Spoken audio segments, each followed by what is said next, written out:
Hits, ano yung unang na? Yung una. Oh, hindi ka naman nakahanda. Ready?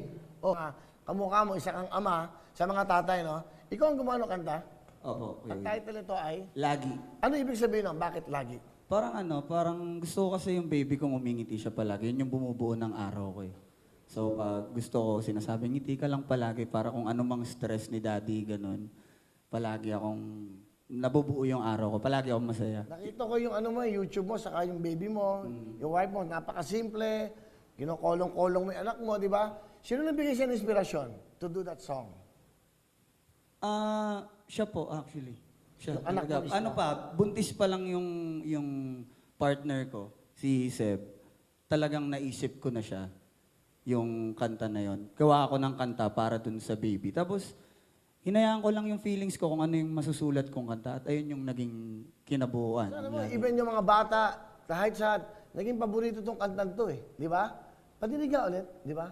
Pag-usapan. Ang ganda yun. Kasi simula pa lang sila, actually to be honest with you, yung ex-battalion, siyempre, ang lakas yun sa social media, no? Pero wala silang exposure sa TV. Naalala niyo yung unang guesting niyo sa amin? Di ba? Sabi ko, sino ba yung ex-battalion? Sikat na sikat to kaya, yung mga staff ko, lahat, nagsisigawan. Nung lumabas to sila, hindi pa sila masyadong kilala sa TV. Pero nung pinagtugtog yung kanilang nagwala lahat yung audience namin. Sigawan, lahat. Nalala niyo ba yun? Nalala niyo ba yun, di ba? Yes, sir. So, Flo G. Sino ba? Ikaw si Flo G. Opo. Ano ibig sabihin ng Flo G? Ano ba yun? Well, naisip ko lang, Kuya Bill. Flo G lang. Flow G lang. So, Ay, dyan na yan. Oh, Flow G. Ako si Flow G. paano nabuo itong grupong ex-batalyon? Sino nagsimula nito? Hindi, paano, alam mo, dapat malaman ng lahat. Anong history nyo eh? Sino kayo? Ano kayo? Mas masasagot ni Yuri to. Ano po, si Mark tsaka si Jackpot. Ayun po dati. Sila lang po dati yung XB. Tapos nadagdagan na lang po. Hindi, paano kayo nagsama-sama? Basta magkakakilala kami na puro kami rapper. Dati hindi pa kami magkakagrupo. Like sila, OC Dog sila. Iba-ibang grupo. Oo, tapos, ayun. Magkakaibigan na po kami before pa kami maging XB. Yung mga backup nila, yung mga ex batalyon. Pero alam mo, napaka-humble nyo. Hindi, napaka-simple, magbagalang, But ano, yung mga hits nila, paputuin kita ng mic, kanina ka pa tinuturuan eh. Yan! Di ba? So, ibig sabihin, di ba, kamukha yung kantang to, sino gumawa nito? Ako po. Itong lagi. Ako po. Okay, yung ex-batalyon, aso ba yung microphone? Wag! Kuya Will, wag! Kalma. Arbor! Arbor na yan. Pati ako naglilito eh. Kasi Bandol. Sa akin po.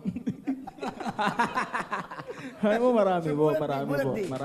Marami na rin po. Marami na nagbago sa buhay ko. Hindi, ano, changes? Ano ba? Yung personality mo ba? Dapat ganito, maingat na ako magsalita, mag-ingat na ako. Siyempre, sumisikat na kayo eh. Di ba? Pag sumisikat ka, mahirap. May mga fans na kayo. Opo, ganun nga po. Oo nga, ano nga? ano nga po? Ano nga pagbabago sa'yo? Marami na pong Ano nagbago. nga, anong talagang sa pagbabago mo, ano ba, sa sarili mo? Ano po, Gising! naiiya po. Hindi, huwag ka maya. Ano, na-inspire ka ba lalo? Pag nakakapanood ka pa ng mga nag-rap, sana ganito pa kami. Opo, ganun po. Ganun po talaga pag nagra-rap. Ganun ba? Mahihain eh. Pero ikaw ba, may pamilya ka na rin? Wala pa po. Binata? Opo. Alam ang bagay sa'yo? Meron ako siyang atoti. Alam mo yung atoti? Hindi po. Pakita mo direct. Okay. Atote bonjing, atote Yan, sige maglibang, wag kang magpangaibang, dapat ay Okay, ito naman. Ano naman to? Ano ba talaga pangalan sa'yo? Jansky po. Jansky. Opo. Bakit mo naisip yung Jansky? Pinangalan lang po sa akin yun nang nagturo sa akin mag-rap. Sino nagturo sa'yo? Pasalamatan mo. Thank you, Junjun Baliw po kasi yung pangalan. Junjun Baliw. Junjun Baliw po kasi ang bansag sa Baliw. kanya. Pero magaling po siya. Magaling po siya. Baliw eh. Mag-isa baliw, di ba? So, ikaw naman, ano naman na bago sa'yo? Jansky. Madami din po gawa ng hindi na rin makalabas minsan, ganun.